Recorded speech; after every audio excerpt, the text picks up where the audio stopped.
Grab a seat, hold my beer, and brace yourself for the mind-boggling robberies that are still a mystery to this day. The TBZ jewelry store robbery. On 19th March 1987, in Mumbai, India, a man pretending to be a Central Bureau of Investigation CBI officer carefully planned a fake raid on the famous jewelry store named Tribhuvanda Bimji Saveri Jewelry Store. With calculated precision, he and his team stormed into the store, presenting fake search warrants and swiftly shutting down CCTV cameras. They then proceeded to collect samples of jewelry under the guise of assessing gold quality, all while the owner was deceived into cooperation. The collected samples were cleverly sealed in polybags with fake government seals, alongside a hefty sum of cash from the store's counters. The amount accumulated from the shop was worth $3 million. After some time, he signaled to the new recruits to pack up the stolen items into bags and put them on a waiting bus. After this, he and his team quietly slipped away, melting into the busy streets of Mumbai. His getaway was smooth. After getting off at a nearby hotel, he simply hailed a taxi to a place called Vilipali, which is close to the Mumbai International Airport. There, he disappeared without anyone noticing. Through a fake job advertisement, he selectively hired candidates who unwittingly became pawns in his grand plan. D.B. Cooper hijacking 1971. On the afternoon of November 24, 1971, a man named Dan Cooper purchased a one-way ticket on Northwest Orient Airlines Flight 305 from Portland, Oregon to Seattle, Washington. He boarded the plane, a Boeing 727, wearing a dark suit, a black tie, and a raincoat. Cooper took seat 18C near the rear of the aircraft. Shortly after takeoff, Cooper handed a note to a flight attendant indicating that he had a bomb in his briefcase and demanding $200,000 in cash and 4 parachutes. He also demanded a fuel truck standing by in Seattle to refuel the aircraft upon arrival. Cooper's demands were relayed to the authorities on the ground, and the airline and law enforcement worked to comply with his requests. Upon landing in Seattle, the ransom and parachutes were delivered to the aircraft, and Cooper allowed the passengers and some of the crew to disembark.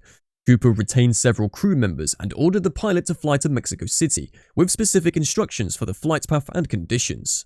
As the plane took off again, Cooper instructed the remaining crew to remain in the cockpit while he stayed in the passenger cabin. He ordered them to fly at a low altitude and to keep the cabin unpressurized with the rear air stair door open and the landing gear deployed. Somewhere over the rugged terrain of southwestern Washington state, Cooper parachuted from the rear air stair door into the stormy night. Despite an extensive search operation involving the FBI, military aircraft, and ground personnel, no trace of Cooper or the majority of the ransom money was ever found. The Isabella Stewart Gardner Museum Heist, 1990. On the night of March 18, 1990, 2 men disguised as police officers approached the Isabella Stewart Gardner Museum in Boston. They gained access to the museum by telling the security guard on duty that they were responding to a disturbance call. Once inside, they overpowered the guards, bound them with duct tape, and proceeded to roam the museum. The thieves spent nearly 81 minutes inside the museum, stealing 13 pieces of art, including priceless works by renowned artists such as Vermeer, Rembrandt, and Degas.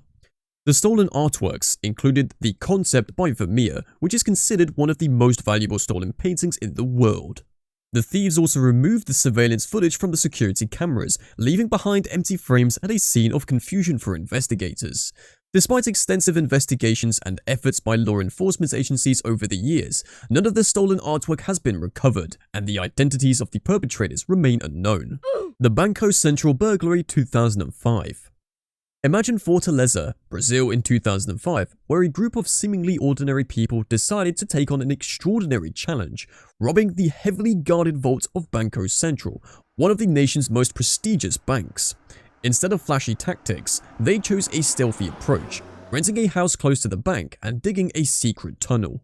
For 3 long months, under the cover of darkness, they dug tirelessly, carefully hiding their progress to avoid detection. Finally, after digging a remarkable 78 meters tunnel beneath the bank, they reached their target. They disabled the security systems and broke through 1.1 meters, 3.6 feet of steel-reinforced concrete to enter the bank vault and laid their hands on $70 million in Brazilian reals, which was worth $28 million back then. In a brilliantly coordinated operation, they swiftly gathered the cash and vanished into the night through their underground escape route, leaving authorities baffled and the public in awe. Despite all efforts, the robbers remain unknown, adding to the mystery. Though some money was found, most is still missing, making this one of history's boldest bank heists. The Brussels Airport Diamond Heist 2013. On February 18, 2013, amidst the usual operations at Brussels Airport in Belgium, a remarkable event unfolded. As a commercial plane prepared to land, it was approached by police vehicles, seemingly as part of a routine security procedure. However, a group of robbers, disguised as police officers, carried out a carefully planned heist. They breached the airport's perimeter fence with precision timing and audacious tactics, converging swiftly on the aircraft. Inside, alongside the passengers, the plane carried a valuable cargo of diamonds destined for Switzerland. Within moments, they forcefully accessed the cargo hold, seizing approximately $50 million worth of diamonds. The operation, executed with military-like efficiency, unfolded in a matter of minutes, leaving airport staff and authorities stunned and powerless to intervene. Despite a massive international investigation involving Belgium and other European law enforcement agencies, the perpetrators managed to vanish without a trace. Even after going all out, checking CCTV footage, analysing forensics, the robbers are still unknown, and the diamonds? Nowhere to be found. That's one epic heist. Thanks for joining the Heist Hype. Stay sharp out there, folks. Remember, even your grandma's cookie jar isn't safe. Keep those eyes peeled and wallets secured.